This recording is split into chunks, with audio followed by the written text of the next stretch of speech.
Olá, telespectadores e ouvintes da nossa rede Alesp. Olha, no final de outubro, o governo federal enviou para o Congresso Nacional, né, um projeto de lei que visa aí criar o marco legal das startups. Tá?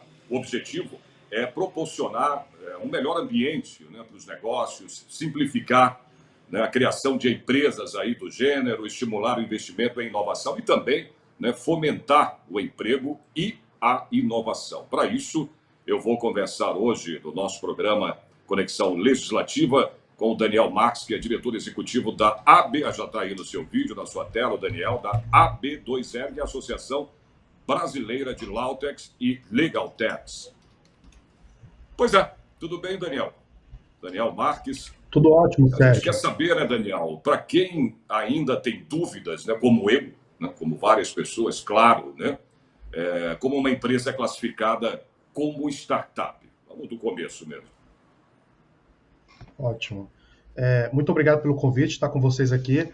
Você já começou com uma pergunta que, ao mesmo tempo, é simples e, ao mesmo tempo, é complexa, porque, só para dar um histórico, um retrospecto do surgimento desse projeto de lei, foram feitas várias reuniões com mais de 160 representantes, tá, okay, de diversas entidades, sejam públicas, sejam privadas, e debatemos sobre 4 grandes verticais, tá, okay, que foi ambientes de negócios, né, como criar um ambiente de negócios melhor para as startups, também toda a questão de relação entre investidores e investimentos, toda a questão também de relações trabalhistas, que são mais complexas, quando a gente fala no ambiente de startup, que é muito flexível, é muito dinâmico e muito cheio de incertezas, e toda a questão também de contratação pelo Estado. Então, são 4 grandes verticais. Esses grupos de trabalhos depois foram levados ao debate público, né, mais de 7.000 contribuições, e por último foi consolidado e apresentado para o Legislativo. E aí eu falo que sua pergunta é simples e ao mesmo tempo complexa, por quê?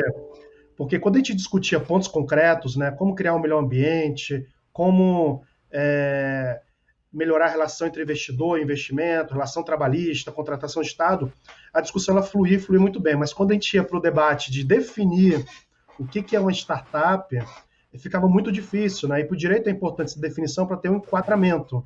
Então, eu acho que essa definição ainda ela vai, por assim dizer, ainda sofrer algumas alterações, né? Você tem uma definição que está muito voltada, né, a empresas, né? Deixa eu ver aqui, está até no número 3º, né, do projeto 249, no artigo 3º, fala que são consideradas startups empresas empresariais nascentes ou em operação recente, cuja atuação caracteriza pela inovação aplicada a modelos de negócios ou produtos ou serviços ofertados.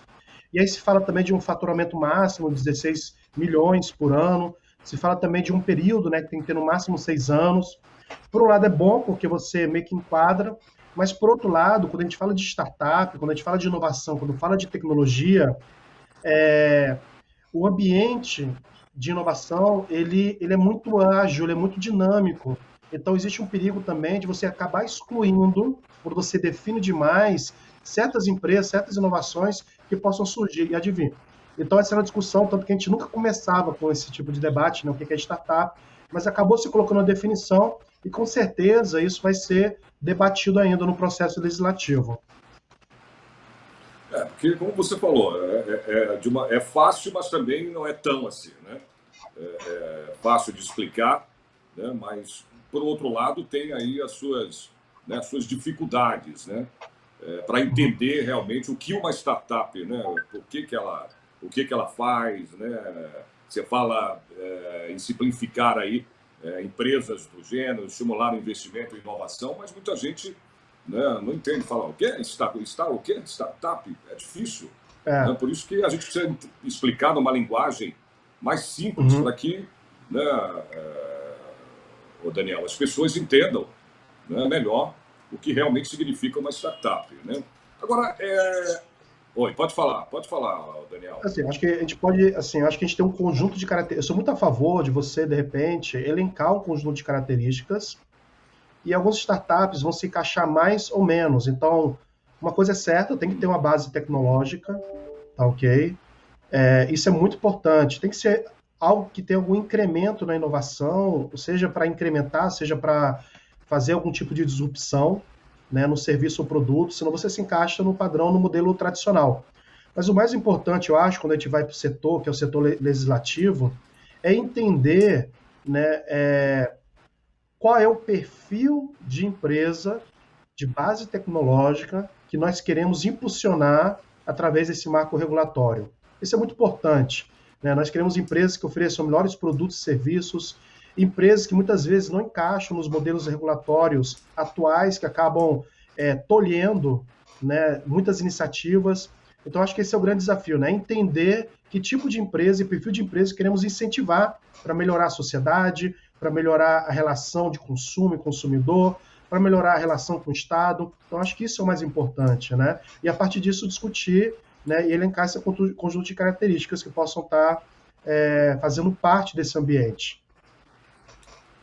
Agora, com essa pandemia, né? Claro que ninguém deseja uma coisa dessa, é óbvio. Mas a gente está vivendo esse momento. Isso fez com que crescesse, né, mais ainda esse setor, né, essa criação de startups, como é que é?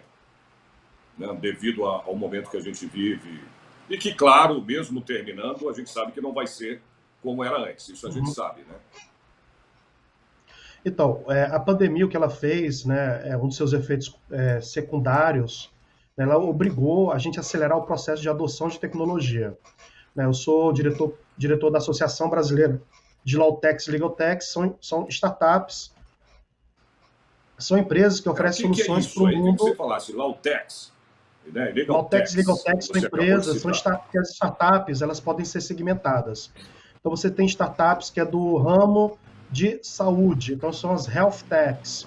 Você tem startups que são do ramo de educação, você tem as edtechs, as agrotechs, as fintechs, né, como o Nubank. Então são empresas de tecnologias setorizadas. Quando a gente fala de lawtechs, legaltechs, são startups, são empresas de tecnologias voltadas mais ao segmento do direito. E aí o direito, né, entre todas as setores da sociedade, né, o advogado por natureza ele é meio neofóbico, né, e até ontem ele conseguia exercer muito bem a sua profissão sem usar tantas ferramentas tecnológicas. Né? Eu com Excel, um bom Word e uma boa internet, eu conseguiria atender as demandas que meus clientes necessitam. Só que, por exemplo, durante a pandemia, houve a suspensão dos prazos processuais. Então, muitas empresas buscaram lawtechs, né, legaltechs, voltadas à conciliação e mediação online. Então, o segmento cresceu muito, tá bom? Empresas que, por exemplo, escritórios de advocacia que não tinham um sistema de gestão online, começaram também a contratar empresas para poder realmente sair do papel. Né? Então, assim, as lawtechs cresceram muito durante a pandemia, não só as lawtechs, os aplicativos, por exemplo, de marketplace, de entregas de comida, também cresceram muito. Né? Empresas com a base tecnológica, logística, cresceram também muito durante a pandemia, a gente teve muito investimento. Então, o que a gente fez, na verdade, foi acelerar a adoção dessas tecnologias que já estavam aí, já ia acontecer essa transformação, tá ok? De repente, em 3, 4, 5 anos, mas ela foi acelerada, né? Ela veio de uma maneira muito mais rápida. Né? Existe um filósofo italiano chamado Luciano Floridi, em que ele fala que nós estamos vivendo uma sociedade que é híbrida, uma sociedade que já não é mais nem 100% digital e nem 100% analógica. Ela seria meio que um manguezal, onde a água não é nem doce e nem salgada. E é isso que nós vivemos durante esse período, né? E um marco regulatório das startups em que permite, né, impulsionar novas ideias, novos produtos, novos serviços, tendo como base a tecnologia, ela é essencial para que o Brasil possa se colocar num patamar de competição internacional. Então, esse marco regulatório veio num excelente momento, né, para poder estar impulsionando esse modelo de negócio no Brasil, né, e realmente se colocar, né, de igual para igual com outros lugares no mundo. Mas não era claro, que a gente queria, né, dentro de uma pandemia. Mas você acabou de falar que mesmo se não tivesse acontecido isso, essa pandemia, daqui a 4, 5 anos, isso já estaria bem à frente, né, bem avançado, né, no caso das startups. Sim. No caso do marco regulatório das startups que estamos conversando, esse é um projeto que já não é de hoje, né? A pandemia é algo que ninguém imaginou, né? Já desde o ano passado, né, temos esses encontros, então foi algo que já foi pensado já há algum tempo, que a gente já está fazendo a gestão, pensando nisso. Isso, na verdade, já é um desejo, né? Esse marco regulatório já é um desejo das startups de muitos anos, né? E que agora o legislativo está se manifestando. Quando a gente entende de lei, a gente tem que entender o seguinte, que a lei ela busca se adaptar com as necessidades sociais.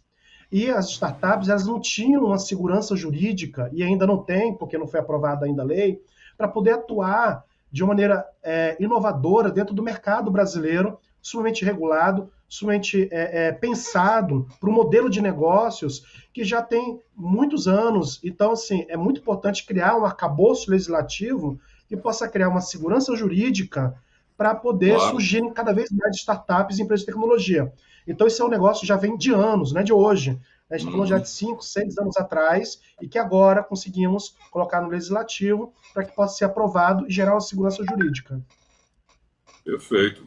E quais fatores, né, aí impulsionam o crescimento no número aí de startups aqui no Brasil? Tá? Então, como eu comentava, né, uma coisa é a questão criação de um ambiente de negócios. Então, quando você pensa, por exemplo, no Nubank, né, que começou em 2013 como uma startup, né, voltada ao setor financeiro, oferecendo aqueles cartões pré-pagos. De fato, o Nubank ainda não é um banco, ainda é regulado, mas quando a gente pensa no setor regulatório dos bancos, as barreiras de entrada são tão grandes e tão gigantescas que é impossível surgir soluções novas dentro do setor bancário. E aí surge o Nubank voltado ao atendimento ao cliente, né, oferecendo serviços e soluções que realmente fizeram a Que é um diferença. banco, as pessoas, tem muita gente que não sabe, é um banco virtual, né? Exatamente. Muita gente E quer, aí por isso que eu te e a falo, partir a do gente tem que Nubank, usar termos aqui, linguagens e direcionar o telespectador da maneira mais simples possível, né? Porque é uma TV também parlamentar em que, né, não tem classe, todas as classes assistem, né, a TV Assembleia, a TV Alesp, então a gente tem que, só para que as pessoas entendam, então, você está falando do Nubank aí, é um banco virtual, não é isso? exatamente. Exatamente, o banco virtual, e agora tem vários bancos virtuais que Isso. surgem aí. Depois nós temos também toda a questão, por exemplo, de relações trabalhistas. Você pensa numa startup, ela no dia zero já tem que começar a vender, pagar um montão de impostos. É muito caro você abrir uma empresa no Brasil. Você demora muito tempo para poder abrir uma empresa no Brasil. Então, existe um projeto dentro do marco regulatório de criar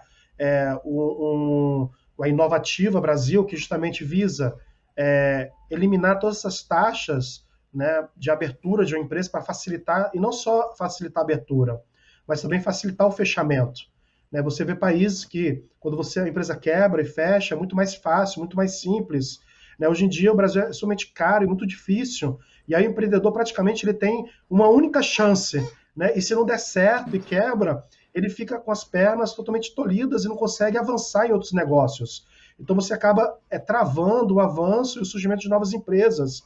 Quando a gente pensa em investidor também, né, o investidor brasileiro muitas vezes está muito amarrado. Então, dentro desse marco regulatório, o investidor pode aportar capital, mas caso aconteça algum tipo de problema na empresa, ele não fica responsável, né, por esses problemas legais que possam acontecer. Né? O investidor está apostando de cada 10 empresas que ele investe, né, que é sumamente um alto risco gigantesco. A gente está falando o quê? De empresas que estão oferecendo soluções que ainda não foram muitas vezes testadas no mercado, a gente nem sabe se vai dar certo. E aí, de cada 10 empresas, uma ou duas dá certo. Né? E aí, imagine, além disso, o investidor ser responsável por possíveis problemas que existam dentro da empresa relacionados aos sócios. Então, isso é muito importante também, né, dar uma maior segurança para que mais pessoas possam estar investindo nesse ambiente que é mais difícil, com maior risco, que é o ambiente de startups. Então, você tem a questão de contratação pelo Estado, né, a barreira licitatória, seja no nível municipal, nível estadual, nível federal, ela é gigantesca, que impede que as startups possam estar participando desse modelo de licitação. E o governo, como um todo, é o maior contratador de tecnologia que existe no Brasil. Então, acaba embarreirando, de repente, soluções que seriam essenciais e muito importantes, mas que as empresas estão apenas começando não conseguem estar entrando nesse processo licitatório. E quem perde nisso? É a sociedade que acaba perdendo, porque o governo oferece serviço para a sociedade. A gente estava falando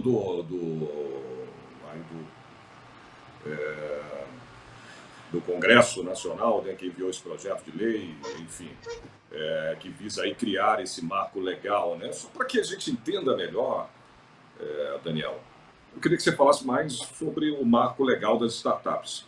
O que exatamente é o marco legal? Então, o marco legal da startup, como eu comentei, ele visa criar um ambiente de negócios, um conjunto de normas legislativas, né, de leis, que melhore o ambiente para os investidores de investimentos, de contratação por parte do governo e relações Mas por quê? trabalhistas. Porque Então, isso ele vai antes, por modificar exemplo, desse algumas projeto. normas. Então, você já tinha até falado disso realmente. Mas por quê? Antes desse projeto não existia ou não existe ainda, porque ainda é um projeto de lei, né? Precisa ainda virar lei, Exatamente. não é isso? O que Então, a acontecia gente era tem o que entender quê? um pouquinho Ou o que tem isso. acontecido, Você tem que... porque não virou lei ainda, né? Isso, exatamente. Então, o que a gente tem que entender é o seguinte: as startups, elas geram produtos e soluções que muitas vezes ainda não foram testados no mercado. Uma startup, ela chega para resolver um problema ou uma dor da sociedade ou de um cliente que não é, por exemplo, como uma farmácia, uma padaria, algo que já está estabelecido. Então, em primeiro lugar, ela oferece uma solução, seja para incrementar, que não existe, ou seja, que não existe completamente. Você pensa, por exemplo, nos aplicativos de mobilidade urbana, né? E aí você encontra no arcabouço legislativo atual um conjunto de barreiras que impede e atrapalham o surgimento das empresas que possam criar novas soluções e novas tecnologias. Um exemplo que eu dei justamente, o Nubank. A barreira regulatória para a criação de novos bancos é gigantesca. E aí dentro do marco regulatório, por exemplo, existe a possibilidade de você criar um modelo regulatório que a gente chama de sandbox. Ou seja, eu suspendo para dentro de um segmento um conjunto de leis atuais para que durante um período eu possa fazer um teste para ver se dá certo ou não. Deu certo, continua e aperfeiçoa. Então não fica algo muito estático. A gente está vivendo uma sociedade que é cada vez mais rápida e dinâmica. E o arcabouço regulatório, muitas vezes, ele é muito travado. Né? Então, como é que a gente pode fazer para que possa ter um arcabouço legislatório para permitir a segurança jurídica e, ao mesmo tempo, permitir a inovação? Então, cria-se esse modelo que a gente chama de modelo sandbox, que já está rolando, né, já está acontecendo, por exemplo, dentro da CVM. Então, dentro do marco regulatório, por que não criar um modelo sandbox para outros ambientes, né, além do financeiro? Como eu comentei também para o investidor hoje, né, ele está sumamente fragilizado. Então, por exemplo, eu invisto na startup, eu tenho que colocar o investidor atualmente dentro do contrato social. E aí aquela empresa quebra, né? E aí o investidor ele vai ser, por exemplo, responsável, né, pela falência daquela empresa. Só que o investidor ele só colocou dinheiro, ele não trabalha lá dentro da empresa, ele não toma conta do negócio, ele não está no dia a dia da operação. E aí isso inibe o surgimento de mais investidores, de pessoas que acreditam que aquela empresa possa dar certo. Então, dentro do marco regulatório, ele estabelece um grau de responsabilidade do investidor mais limitado. Sim, Tá okay? Vamos dizer assim, o grau de responsabilidade de cada um, tá? Cada investidor. Exatamente. Né? Antes, se essa lei for aprovada, então esse investidor vai ter então um respaldo em relação a isso. É isso que você está querendo dizer, essa situação, né? Por enquanto, não. Exatamente. Quer dizer, se o cara que é investidor, investiu na empresa, ela faliu, quebrou, ele é responsável também. Não, e além disso, não está ainda na lei, mas é uma coisa que a gente discutiu muito no grupo de estudos e eu acho que vai acabar voltando ao legislativo. Você pensa no investidor. Um investidor, ele pega uma empresa bem pequena, tá ok? Com um modelo de negócio que não existe no mercado ainda, tá apostando naquilo, de cada 10, 2 dão certo. Só que, por exemplo, ele tem que pagar imposto de renda de todas as empresas. Da empresa que deu certo, da empresa que não deu certo, né? E aí, isso também acaba inibindo o surgimento de novos investidores. Fala assim, para que eu vou apostar negócio de alto risco se eu tenho que acabar pagando imposto total sobre essa que deu certo, sem levar em conta aquelas que deram errado, né? Então, assim, essa é uma discussão que tem. Se cria também uma figura da SA, que é a Sociedade Anônima, limitada. Não tem a figura do simples, né? Você tem a criação agora de uma sociedade anônima simplificada, que vai dar também maior segurança, não só para o empresário, mas para o investidor, em questão de responsabilidade, em questão de atuação na empresa. Então isso é muito bacana também, que é novo. Então você tem aí a sociedade anônima simplificada, você tem a limitação da responsabilidade do investidor, Você tem uma facilitação na abertura das empresas, então a ideia é que para a startup, a abertura, a criação de alvará e a velocidade de uma empresa seja feita totalmente de maneira online e gratuita. Então vão surgir muito mais empresas no Brasil, vai impulsionar o empreendedorismo, né? Você também diminui a barreira na contratação dessas empresas por parte do governo, então vai permitir que o governo tenha acesso a muito mais empresas que possam estar oferecendo muito mais soluções, né, para a sociedade. Então vai ser muito bom, isso é um ganho. Então são alguns exemplos que eu dou que estão presentes dentro do marco regulatório que vai impulsionar o surgimento de novas startups e a criação de um ambiente onde possa surgir cada vez mais empresas com propostas inovadoras para o dia a dia das pessoas. Agora, então com relação, né, a relação com os investidores, tá? O marco legal, no caso, ele vai permitir que as startups elas aceitem aí aportes de capital, né, tanto de pessoa jurídica quanto física, sem que elas integrem o capital social da empresa. Uhum, exatamente. E aí você criou dentro do marco regulatório vários modelos de participação, né? E isso, o que é bacana também, mas dentro desse marco regulatório do governo, mas eu acho que está presente no do legislativo, você pensa também na possibilidade, na hora de contratar um funcionário das relações trabalhistas, né? Existem pessoas de altamente qualificadas, funcionários, que eles estão dispostos, por exemplo, a trocar o trabalho dele por uma participação da empresa, em vista de um resultado futuro, né? Então, por exemplo, essa empresa está no patamar X, em um ano o cara trabalhou muito e cresceu tanto, ele conseguiu e participou disso ativamente, ele tem o direito a uma cota da empresa e se transformar em sócio da empresa. Isso é muito bacana porque você permite trazer para uma startup que está apenas começando e de repente tem um faturamento muito pequeno, contratar pessoas que de repente estariam em grandes empresas ganhando 10 mil, 15 mil, 20 mil reais, mas ele troca esse grande salário pelo sonho, né, e pela possibilidade de ser sócio de uma empresa que crescendo, de uma empresa muito mais. Uma startup. Exatamente. Só que isso não está regulado, não está estabelecido, mas já é feito de maneira informal dentro das startups. E aí você cria a insegurança jurídica, né? E a insegurança jurídica não é bom para ninguém. Então, o que as startups estão pedindo é o seguinte: vamos organizar aqui, né? E a gente tem que ver, pessoal, que a sociedade ela evolui e se adapta, né? Então, o modelo legislativo também tem que se adaptar à realidade social. Porque aí fica complicado, né? Você está falando, mesmo agindo dessa maneira, ainda sem a regulamentação, né? Isso acontece, tem acontecido. Mas pode ser também que, né, com certeza, venha a dar algum problema. E com a lei, aí isso já é, no caso, obrigado a acontecer, né? Não tem outro jeito. Né? Por enquanto, você falou, está na informalidade, não é isso?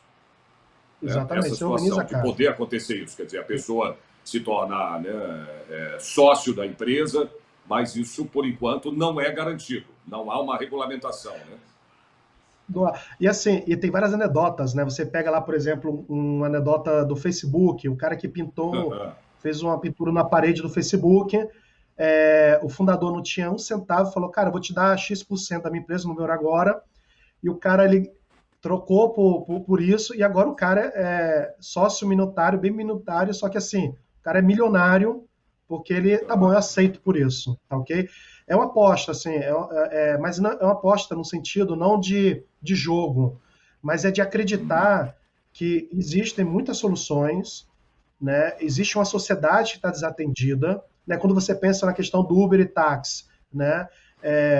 Era um problema, uma dor que estava latente. E aí, quando surgem os aplicativos de mobilidade urbana oferecendo um modo diferente das pessoas conseguirem transitar pela cidade, a adesão social foi gigantesca. Agora nós temos o caso, por exemplo, do Buzer, né, que é tipo um Uber de ônibus, que está fazendo uma disrupção dentro do mercado de mobilidade, do transporte urbano, dos ônibus. E é importante estar atento a essas novas soluções, porque o cidadão ele quer. Quando a gente pensa no banco, ninguém está satisfeito com o atendimento do banco. E aí, quando surge uma empresa que oferece um serviço semelhante ao do banco, em que oferece um atendimento espetacular, tudo feito muito simples e muito acessível através de um toque, tá ok? De um telefone, você aumenta o acesso, né? Milhares de pessoas que não tinham acesso ao banco estão tendo acesso ao banco através dessas fintechs. Então você, na verdade, está democratizando o acesso ao transporte, democratizando o acesso das pessoas ao serviço bancário, democratizando o acesso ao meio legislativo e ao direito e à justiça, democratizando o acesso, né, a todo um conjunto de produtos e serviços que as pessoas não teriam acesso. Então, isso eu acho que é o mais importante. É aquela pessoa que necessita desses produtos e serviços que muitas vezes não tem acesso e que a tecnologia, a startup, permite ter acesso. Só que para isso a gente tem que pensar em novos caminhos, em novos modelos que de repente não estão estabelecidos. E as startups ajudam nisso. Ah, que bom, né? E a previsão? A previsão do marco legal, né, das startups entrar em vigor. Tem alguma previsão aí? Como é que é? Tem algum... Então, o marco regulatório ele tá em regime de urgência, né? Está em regime de urgência. Regime de Eu urgência acredito urgentíssima? que Urgente, urgentíssima? urgentíssimo, Né? acho que não, mas eu acredito que acho que para esse ano com certeza não, mas no primeiro primeiro semestre do ano que vem, eu acho que a gente já vai ver Tá. algo, tá ok? Vamos ver algo aí Porque sendo você tem, né, em regime divulgado. de urgência, porque como eu trabalho na Assembleia Legislativa, eu conheço bem, né? Você tem o regime de urgência e o regime de urgência urgentíssima, né? Por enquanto está só no Uhum, regime de urgência, é isso? Não é? exatamente. Regime de urgência, mas está lá, tá na pauta, tá na mesa. Quando vai começar, ainda não tem um prazo, não tem uma data, mas espero que seja logo. Não, com certeza, meu amigo, porque tudo que, né, existe uma regulamentação, né, é uma outra história, né? Quer dizer, o Daniel, você fala assim, mas tudo em comum acordo, mas muitas vezes isso acaba também atrapalhando. Quando você, claro, regulamentação também, hoje eu vi né, estava ouvindo os deputados do plenário falando, teve um deputado que falou assim, eu odeio essa coisa de quando se fala em regulamentação, né? Mas é necessário, né? Agora, claro, tem Uhum, seus pontos a regulamentação, né? Que muitas vezes pode melhorar, mas também, né, pode não melhorar, né, aquela situação através da regulamentação, né? Tem isso também. Isso é bem discutível, exatamente. né? Existe um modelo regulatório novo para se adaptar a essa velocidade que a sociedade está mudando, e chama-se sandbox regulatório. O que é sandbox? Sandbox é caixinha de areia. É uma linguagem que vem da Uhum. programação, tá ok? Então eu crio um sistema, só que quando eu quero fazer algum tipo de modificação, eu não faço direto no sistema, porque vai que dá errado. Aí vai impactar todo o sistema. Então eu crio um sistema que é uma cópia do sistema total, dentro, aí, que chama-se sandbox, e lá eu faço essas modificações. Deu certo, eu aplico no sistema todo. Então, o modelo sandbox regulatório, ele surge na Inglaterra quando começaram a surgir produtos financeiros que não eram regulados, né? E aí o que eles fizeram? Olha, bacana essa ideia, seria legal a gente testar, só que a gente vai testar durante um tempo muito específico, com um grupo de pessoas e com essa segurança jurídica. Então a gente vai suspender algumas normas, tá bom? Para fazer o teste. Deu certo, aí É, aprovamos. Deu errado, não impacta todo o sistema. Vou dar um exemplo muito simples. E é muito importante a gente fazer esse tipo de teste, tá ok? Então, o sandbox regulatório, ele é importante justamente para a gente, ao mesmo tempo, dar tá. segurança jurídica, mas não matar a inovação. Então, ele ajuda nisso. É um novo modelo de regulação, né, que já está sendo aplicado no mercado financeiro, através da CVM, Perfeito. pelo Bacen, e que está começando a ser, dentro do marco regulatório, está autorizando as agências reguladoras, né, que regulam setores, a permitir criar sandbox dentro, né, daquele ambiente regulatório. Então, isso também vai permitir que surjam também novas Perfeito. soluções. Quando você pensa na comunicação, quando você pensa na mobilidade urbana, então que vai ser muito bacana. Legal. Olha, Daniel, infelizmente a gente está chegando ao final do programa, né? Estourando o tempo já aqui, que eu já fui avisado aqui. Tá bom? Eu queria agradecer a tua participação no programa. O Daniel aí que trouxe essas informações sobre startup, né, Daniel? Mas espero que a gente marque aí um outro programa, porque tem muita coisa para a gente conversar. Tá bom? Obrigado pela Muito tua obrigado pelo participação e até convite. uma próxima aí. Até uma próxima. Esse foi mais um Conexão Legislativa. Eu espero vocês no próximo programa.